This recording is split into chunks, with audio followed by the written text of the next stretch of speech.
हम ममता झा समस्त मिथिलावासी गोर लागै छी। छठक गीत गाबऽ जा रहल छी। जय मिथिला, जय मैथिली, जय माँ जानकी। सोना सटकुनिया दीनानाथ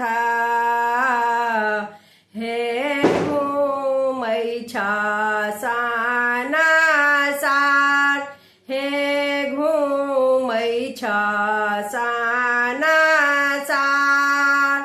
आना दीना उगै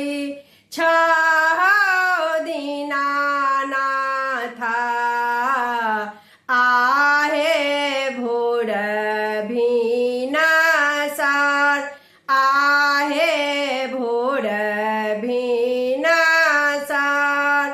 आजू के दिन दीनानाथ हे लागल एति देर, हे लागल एति देर। बाट में भेटिए गेल गे आबाला,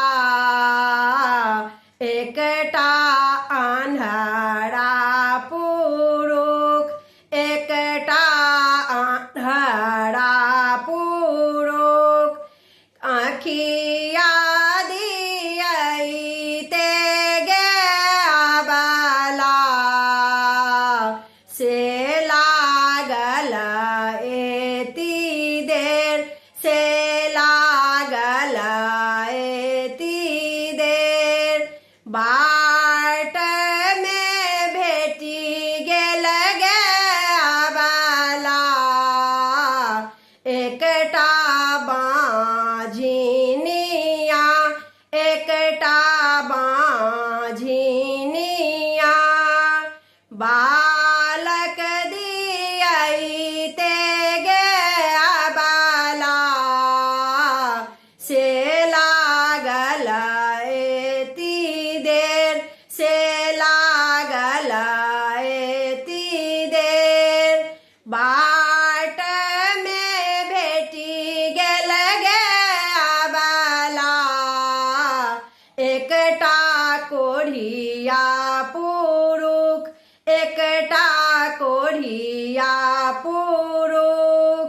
काया दियैते गे आबाला, से लागल एति देर, से लागल एति देर।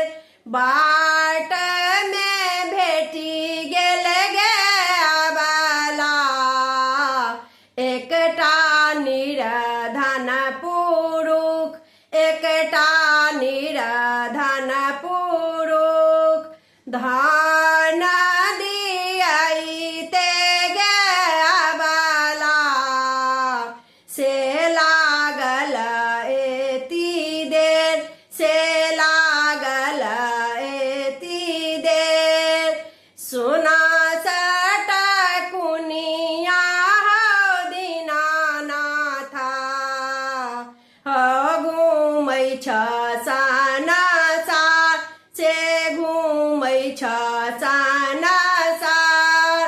आनंदिना उगै दीनानाथ आहे भोर भिनसर, आहे भोर भिनसर।